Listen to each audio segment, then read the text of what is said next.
आपके जीवन में बहुत ही कष्ट हैं, दुख हैं, परेशानियां हैं। बजरंगबली का यह उपाय शिव पुराण में वर्णित है। श्री गुरु जी प्रदीप मिश्रा गुरु जी द्वारा बताए गए उपाय को आप करके अपने दुख और कष्ट से मुक्ति पा सकते हैं, साथ ही निरोग जीवन जो है व्यतीत कर सकते हैं। और जो भी मनोकामना आपकी बहुत दिनों से अधूरी है, बहुत ही प्रयास कर लिया आपने, नहीं कुछ हुआ, तो यह उपाय करके अवश्य देखिए, क्योंकि प्रैक्टिकल करने में कुछ नहीं जाता है। प्रभु की शरण में जो भी पल आप व्यतीत करते हैं उसका कई गुना फल आपको प्राप्त होता है। तो यह कथा पूरा जरूर सुनिए और सुनने के बाद उस उपाय को करिए और अपने जीवन के सभी कष्टों से मुक्ति पाइए। तो 6 भाइयों का जन्म हुआ है। 6 भगवान राम कम नहीं देता, अधिक ना था। और आज भी नियम है हमारा, जिसकी फैक्ट्री नहीं चलती हो, प्रॉपर्टी की आप खरीदारी बेचदारी करते हो, प्रॉपर्टी से जुड़ा हुआ काम करते हो, या लोहे से जुड़ा हुआ करते हो, या फैक्ट्री आदि आदि का काम करते हो, कोई मैन्युफैक्चरिंग करते हो, वो नहीं चल रहा, तो हनुमान जी के उल्टे पांव का सिंदूर लीजिए और हनुमान जी के दूसरे नंबर पे भाई गतिमान का नाम लीजिए। किसका नाम लेना है? गतिमान। गतिमान का नाम लेकर फैक्ट्री के बाहर या फैक्ट्री पर एक स्वस्तिक का निर्माण कर दीजिए। हनुमान जी के उल्टे पांव के सिंदूर और गतिमान का नाम लेकर कभी आपकी फैक्ट्री कोई काम नहीं निकालेगी, उन्नति की ओर ही निकल जाएगी, कभी घाटे की ओर नहीं जाएगी। गतिमान, रतिमान, केतुमान, मतिमान, ये जितने भी नाम है हनुमान जी के भाइयों के, ये सब कल्याण करते हैं। एक एक नाम कल्याण करते हमारे। ठीक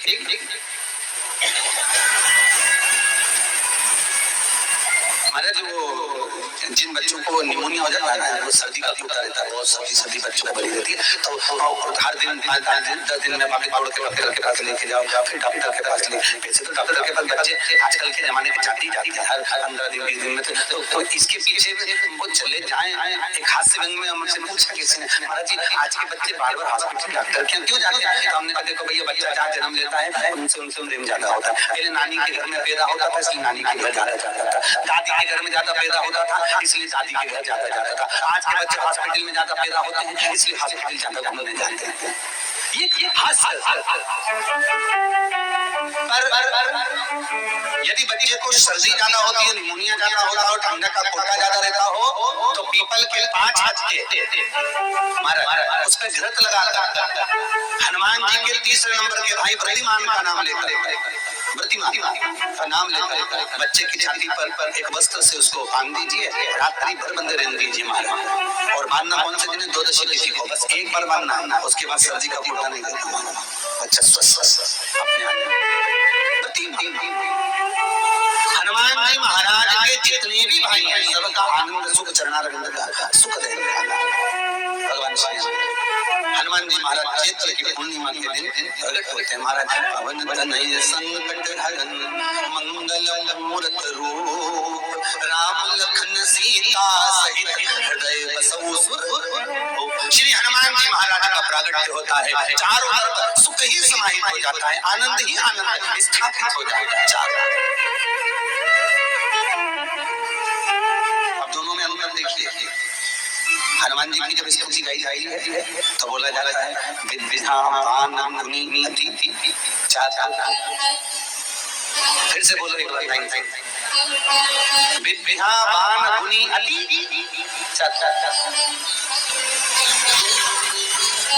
हनुमान जी विद्यावान थे और लंका का राजा रावण विद्वान था।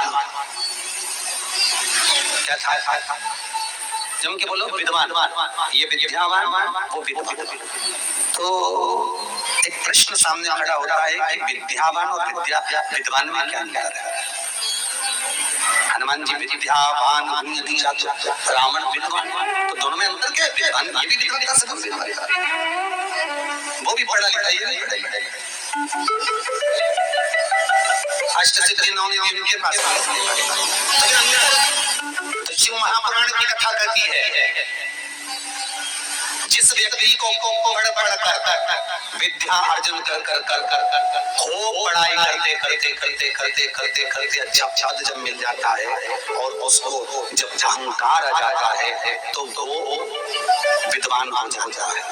और जिसको पढ़ कर वो अच्छी सिंहासन भी मिल गया है उसके बाद भी उसका चित्त नम्र होता चले जाता है तो वो विद्यावान है। विद्वान में अहंकार है, विद्यावान में नम्रता है। बहुत ध्यान देना हमारा। कई लोगों को पढ़ लिख लेते अब टूटे बन के हमारे वाला अहंकार आ गया, मतलब तुम विद्वान हो, बहुत विद्वान हो, मना नहीं है, तुम्हारे विद्वता की कमी नहीं है, सारे वेद पुराण शास्त्र सब तुम्हारे में भरे हुए हैं, सारी पढ़ाई लिखाई तुमने भरी हुई है, तुम बहुत विद्वान हो। पर विद्वता अहंकार को लेकर जाती है और विद्यावान का जो विद्या को ग्रहण करता है उसके भीतर नम्रता आती चली जाती है। नम्रता कोई व्यक्ति ऐसा होता है जिसके पास भगवान पैसा खूब देता है उसको नम्रता देता है, खूब नम्रता, इतना प्रेम से बोलेगा, इतना मीठा बोलेगा, और बोले साहब और मेरे लिए कोई सेवा हो तो बता दो, और बोलिए साहब, इतनी नम्रता। और किसी के पास में अहंकार इतना ज्यादा आ जाता है धन के साथ में कि वो किसी दिन नहीं बिल्कुल ऐसा लगे जैसे भेरू पे सिंदूर चढ़ा एकदम तो दोनों में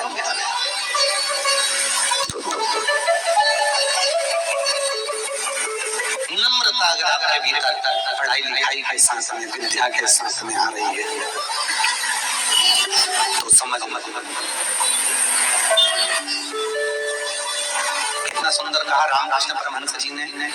रामकृष्ण परमहंस जी से स्वामी विवेकानंद जी ने पूछा आपकी निगाह में खूब पढ़ा लिखा व्यक्ति कैसा होता है? रामकृष्ण परमहंस कहने लगे जीरो। कैसा होता है? शून्य। स्वामी विवेकानंद ने फिर रामकृष्ण परमहंस से पूछा आपकी दृष्टि में बहुत पढ़ा लिखा बहुत पैसे वाला धनपति व्यक्ति कैसा होता है? रामकृष्ण परमहंस जी ने डबल जीरो। स्वामी विवेकानंद जी ने फिर पूछा रामकृष्ण परमहंस जी से गुरुदेव आपकी दृष्टि में पढ़ा लिखा व्यक्ति बहुत धनपति सब ज्ञान में निपुण वो व्यक्ति कैसा होता है? रामकृष्ण परमहंस ने कहा ट्रिपल जीरो 3 शून्य। स्वामी विवेकानंद ने कहा गुरुजी अगर ये सब शून्य की गिनती में आ गए तो कीमत किसकी होगी? रामकृष्ण परमहंस जी ने कहा सारे ज्ञान प्राप्त करने के बाद जो झुकना नहीं जानता नम्रता नहीं जानता वो जीरो के बराबर ही होता है। और जिसके पास में धन भी है विद्या भी है सारी निपुणता है और जिसके भीतर नम्रता बनी हुई है उसके आगे एक लगा लिया जाए तो वो करोड़ों की गिनती में हो जाता है। उसके आगे एक कई लोग बड़ी अभिमतता में जाते हैं मेरे बराबर और जो में करके मर जाता है अगला जन्म बकरा बकरी का हो जाता है में करता फिरता है। कली और बकरा बकरी दोनों पहचान जाओगे बहुत तरीके से। तुम्हारे दरवाजे पर कोई बकरा बकरी दिखे तो समझ लेना तुम्हारे रिश्तेदार आया है। मैं करके मर गया मेरा घर मेरी परिवार मेरा कुटुंब मेरी घर मेरी गाड़ी मेरा बंगला मेरा करके मरा बकरा बकरा नहीं तो मैं अभी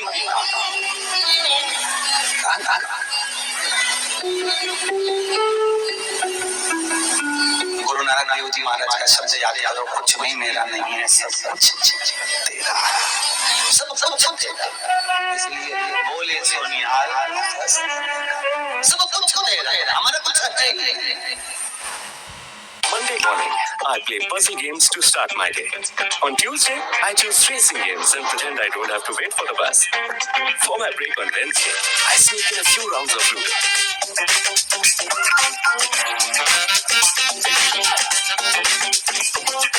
Friday evening, I use groups to see what my friends want to play.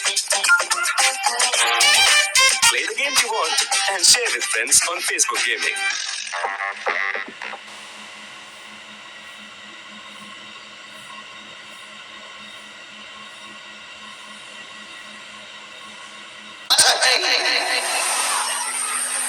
हमारे भीतर कुछ है तो वो परमात्मा हनुमान जी महाराज प्रकट हुए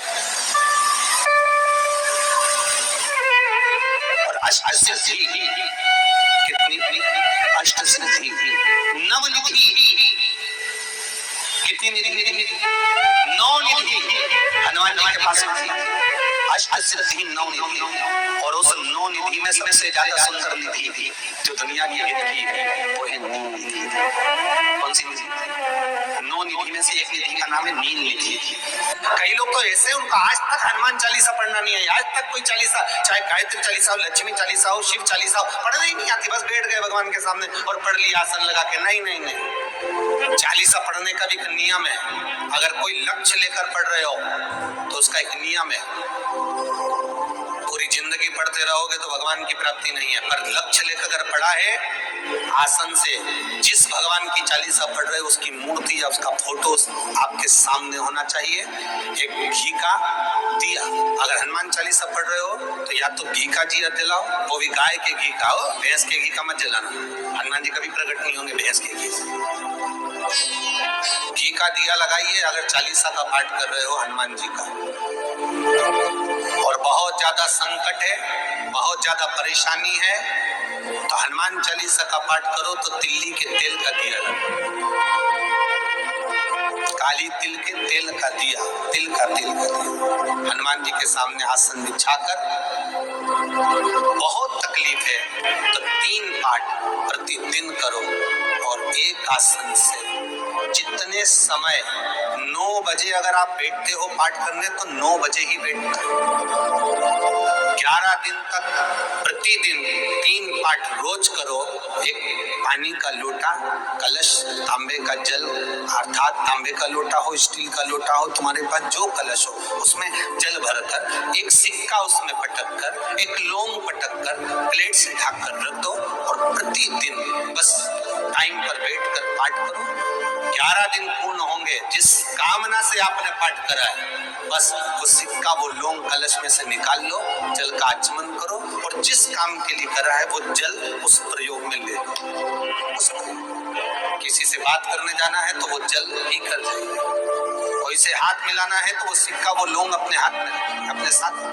राम जी महाराज जब गए, हनुमान चरित्र का था, राम जी महाराज जब जाने लगे तो उन्होंने हनुमान जी से कहा कि तुम क्या चाहते हो? हनुमान जी बोले मेरे को जाना है, क्योंकि जहाँ राम वहाँ हनुमान। हनुमान जी जब कहने लगे कि मेरे को जाना है, तो राम जी महाराज बोले नहीं नहीं हनुमान, तुझे सबसे ज्यादा प्रिय क्या है? तो कह राम।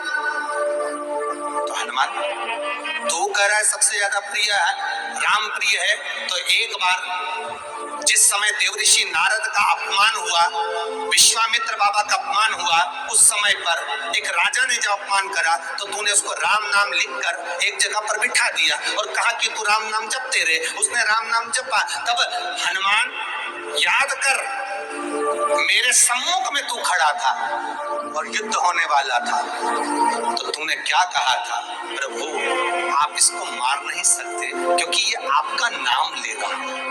राम से बड़ा होता है राम का नाम, आप इसे मार नहीं सकते। तब आपने ये संवाद कहा था, हनुमान बता तेरी प्रियता क्या है? हनुमान जी कहते प्रभु आपने मुझे जगा दिया, क्योंकि मुझे श्राप ही ये मिला था कि तू जागेगा किसी की जगाने पर, आपने मुझे जगा दिया। इसलिए है नाथ, अब मैं जाना नहीं चाहता, सत्संग करना चाहता।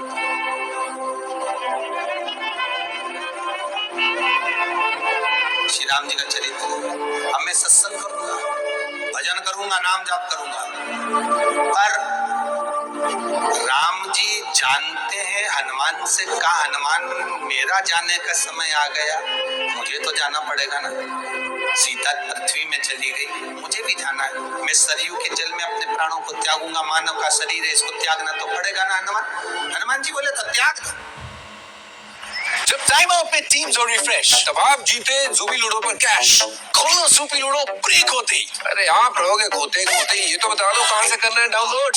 Zupi.com से। बिल्कुल सही जवाब। Download the app now, Khelo ludo और जीतो लाखों तक कैश। इस खेल में वित्तीय जोखिम शामिल है और इसकी आदत लग सकती है, जिम्मेदारी से खेलें। सिंपल लिया है। हाँ पापा। बढ़िया। एक बार बता, और भी तो कूलर हैं कम वाले। पर वहाँ तो एक ही है ना।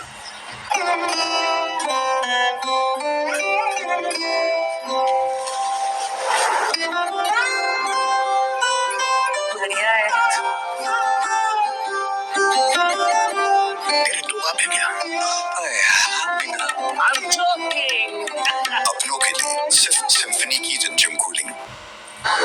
हनुमान जी बोले तो त्याग दो। त्यागने में क्या दिक्कत है, त्यागो आप। पर दिक्कत एक बहुत बड़ी है। तो राम जी ने जैसी कहा दिक्कत बहुत बड़ी है, तो हनुमान जी पूछे ऐसी कौन सी दिक्कत है। हनुमान जी के शब्द सुने तो राम जी बोले, जब जिस समय पर तुम सूर्य को निगल गए थे, इंद्र को क्रोध आया था और इंद्र ने तुम पर वज्र का जब प्रहार करा था, जब वज्र का प्रहार इंद्र ने करा तब तुम्हारा नाम हनुमान हुआ। तब सारे देवी देवताओं ने तुम्हें वर प्रदान करा। उस जगह पर यमराज भी खड़ा था, तो यमराज ने तुम्हें वर दिया था कि जहां हनुमान होगा वहां यमराज नहीं होगा। अब दिक्कत ये है कि मुझे प्राण त्यागना है और तू मुझे 1 मिनट के लिए नहीं छोड़े, तो यमराज आएगा कैसे। दिक्कत वहां अड़ी पड़ी।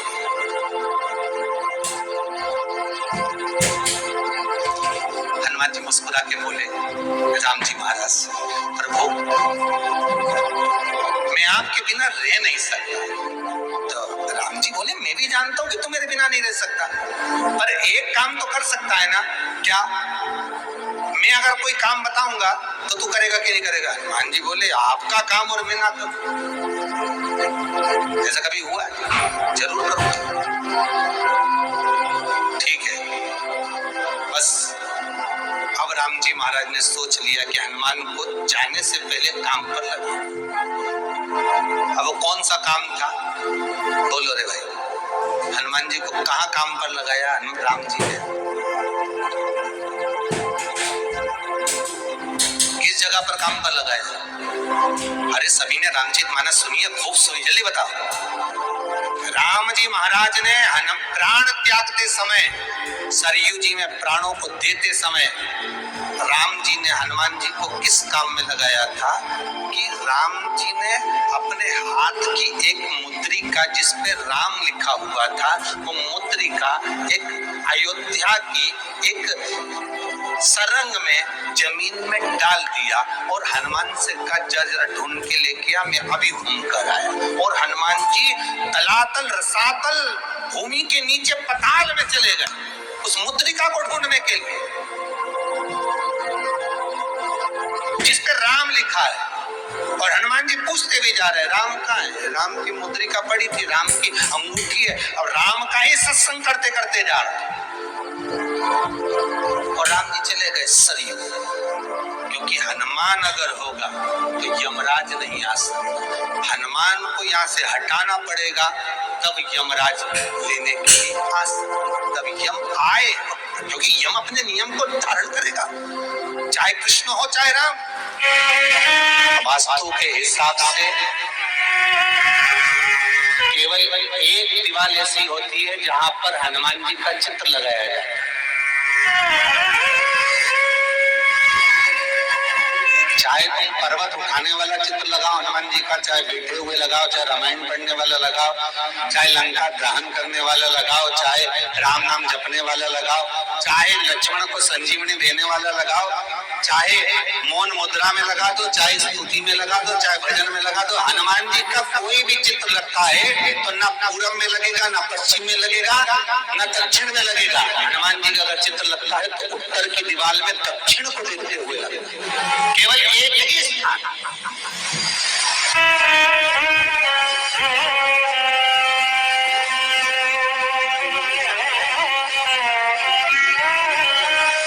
जैसे पूर्वजों के चित्र को, पितरों के चित्र को, गए हुए हमारे जीवों के चित्र को दक्षिण में विराजमान किया जाता है, उसी तरह हनुमान को उत्तर में विराजमान कर दृष्टि दक्षिण में कर दी जाती है।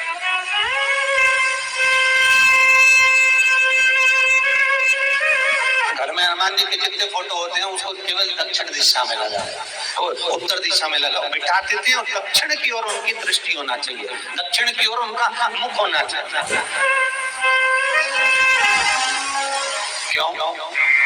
महाराज, अगर व्यक्ति के जीवन में कोई बीमारी आने वाली है, व्यक्ति के जीवन में कोई रोग आने वाला है, व्यक्ति के जीवन में अगर कोई कष्ट आने वाला है, व्यक्ति के जीवन में अगर कोई परेशानी आने वाली है, व्यक्ति के जीवन में कोई एक्सीडेंट का योग भी बनने वाला है, तो शास्त्र कहता है वो दिशा दक्षिण से ही बनता है।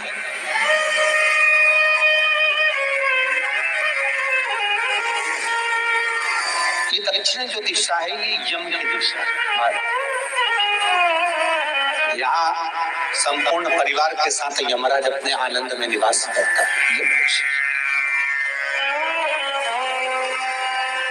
और जब हमारे घर में हम ये नहीं करें कि आप हनुमान जी का फोटो लगाओ, हम ये भी नहीं करें, आपके घर में हो और आपने अगर विराजमान कर रखा है किसी दिशा में, तो हमारा तो निवेदन रहेगा, अभी तक आपने अगर जैसा रखा पर एक बार दिशा बदल कर देखना कि रोग, बीमारी, कष्ट, दुख, तकलीफ में आपको लाभ मिला कि ना।